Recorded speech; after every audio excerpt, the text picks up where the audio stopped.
Donc Patrick, est-ce que tu peux nous expliquer l'origine du magazine LBM? En fait LBM est né de la volonté de deux personnes. Bon, la première, c'est Jacques Dorgambine, qui était le président du comité, qui avait mis en place, qui avait créé la maison du basket. Et après avoir créé la maison du basket, il a eu l'idée de créer un magazine. Et à ses côtés, il y avait Jean-Pierre Angéli, qui était journaliste à Sud-Ouest, qui était un passionné de basket et qui a mis en forme le projet. Donc Jacques Dorgambine et Jean-Pierre Angéli sont les deux initiateurs du projet.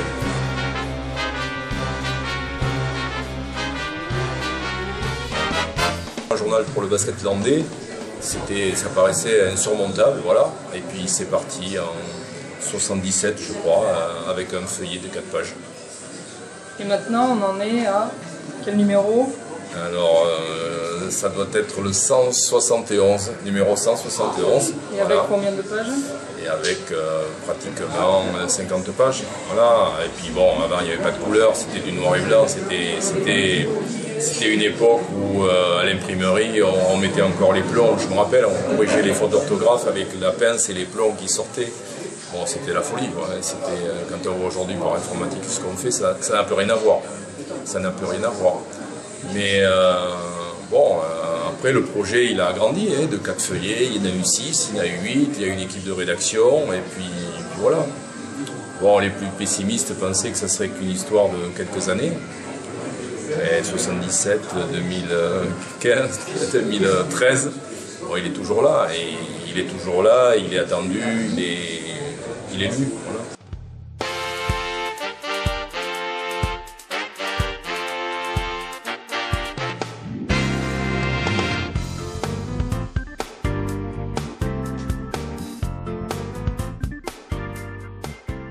Comment est choisi le contenu, les articles, qui s'occupent en fait de... Mais il y a une commission de rédaction LBM qui est constituée de plusieurs joueurs, dirigeants, entraîneurs, arbitres. C'est ouvert à tout le monde.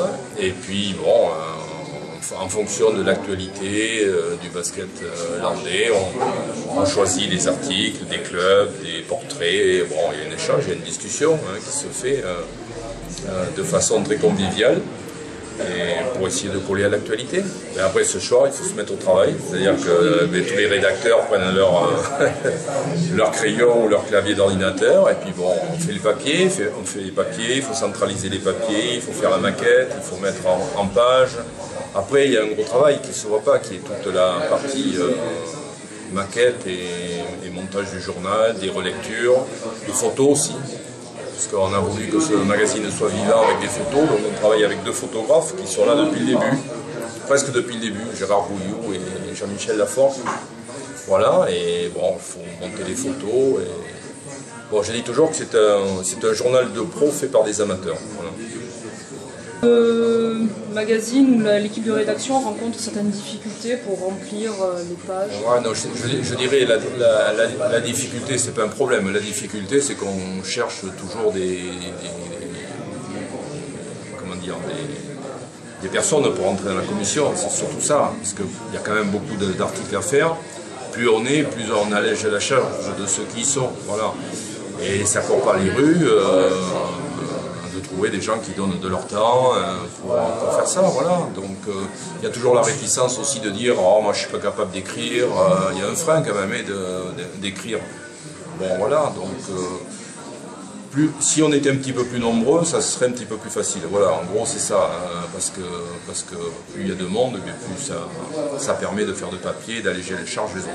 C'est uniquement à ce niveau-là qu'il y a une difficulté. Mais je veux dire, c'est pas uniquement le problème du magazine, c'est tout ce qui concerne le bénévolat qui a des difficultés aujourd'hui à trouver de la force parce que les gens ont tellement d'activités que voilà, il faut donner de son temps. Alors, y aurait-il des projets ou un avenir envisagé pour le magazine? Non, mais on est toujours en construction, on essaie toujours d'améliorer les choses, d'apporter des petits plus. Donc, des projets fondamentaux, non, parce que la vie du basket est assez riche, on ne manque pas d'articles et de sujets. Mais depuis le début, depuis le premier jour du magazine, il y a une seule volonté, c'était de mettre en avant le basket landais. Donc, le magazine ne se veut absolument pas polémiste, ne se veut absolument pas donneur de leçons, c'est absolument pas la ligne éditoriale. La ligne éditoriale, c'est mettre en avant les acteurs, les dirigeants, les arbitres, les joueurs et positiver. Bon voilà, et c'est pour ça que moi quand je le fais, j'ai toujours eu l'idée de vendre le basket landais, enfin de le vendre,